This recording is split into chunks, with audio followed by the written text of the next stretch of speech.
Let's get started with Make and Take number 6.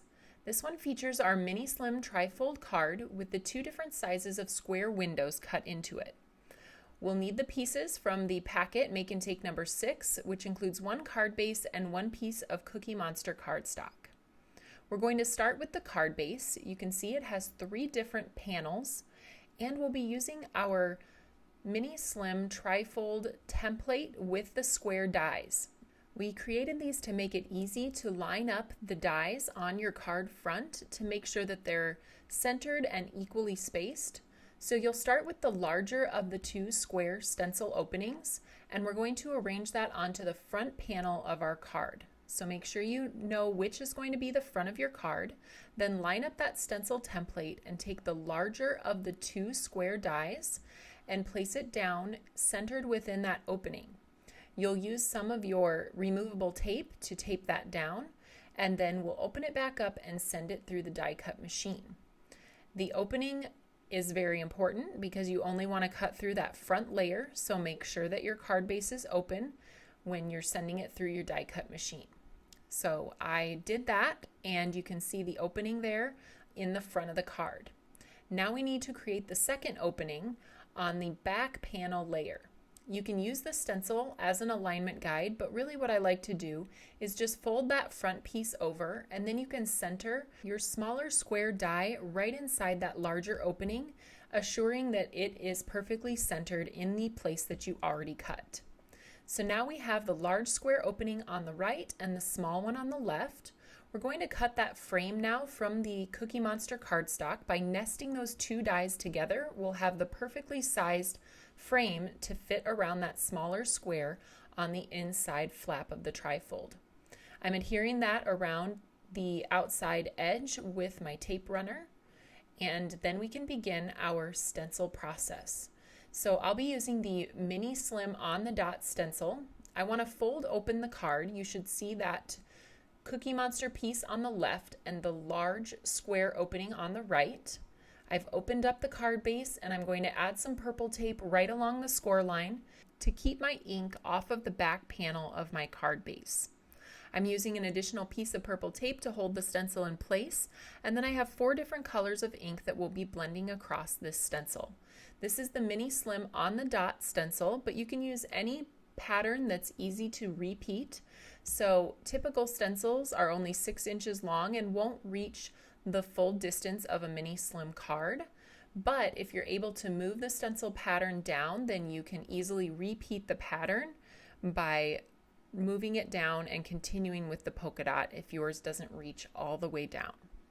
But if you have this mini slim on the dot stencil, then it reaches perfectly with our mini slim size card base, and you can just start adding your colors.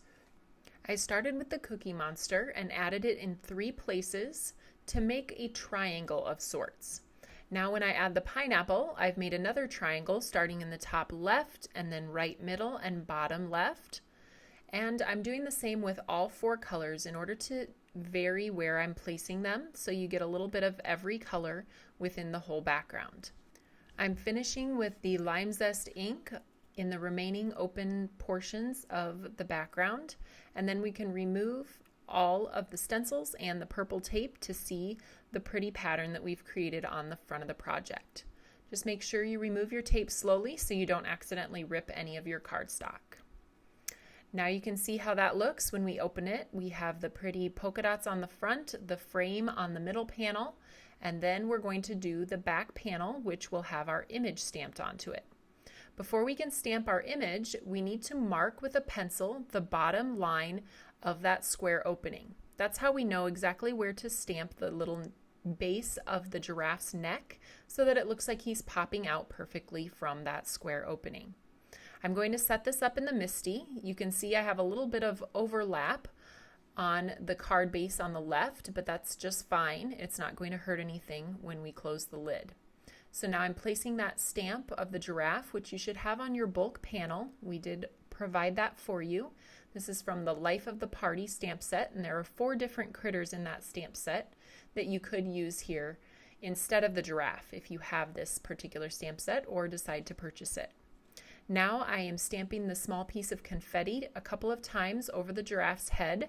That's also part of your bulk panel. And then the image stamping is finished. We need to erase that line that we made with the pencil, and then we can do our sentiment on the front of the card. So this was also on your bulk panel. It says, "It's your birthday," and this one is from our If Balloons Could Talk set. I'm setting this up in the MISTI and then rearranging it to make sure that sentiment is straight before I stamp it down onto my project. That's going to go again with the Oreo ink, and I chose to set it up in the MISTI because I could stamp it multiple times to give that really crisp black image. And to finish the card off, we just need to color the giraffe in the back panel. I chose Prismacolor pencils to color with because the Copic markers bleed through the cardstock, so I wanted something that wouldn't show through the back of my card. I'm starting with the lighter colors, and then you can come in with the darker colors and do a little shading if you want to. I'm not using any Gamsol to blend my colored pencils, but you certainly could do that as well if you wanted to take the extra time. But Prismacolor pencils are really easy to layer on top of each other to create that shadowed look, and even go back in with the lighter colors to move those colors around a little bit so you don't have any very stark contrast going on with your shading. I'm finishing up here on the giraffe, adding a few of the darker brown accents, being very kind of light-handed with that color. And then I'm coming in with the green to finish off some of the details, and the orange as well. And then I have a light teal and a dark teal that I can use for a little bit of last pop of color. I also realized that I forgot the spots on the giraffe's neck, so I need to come back in and add those as well. Once the coloring is finished, you can see how this turned out. These mini slim trifolds are really fun to create because you basically have 3 different panels to design. So hopefully you learned something new with this one, and you'll be making lots of mini slims in the future.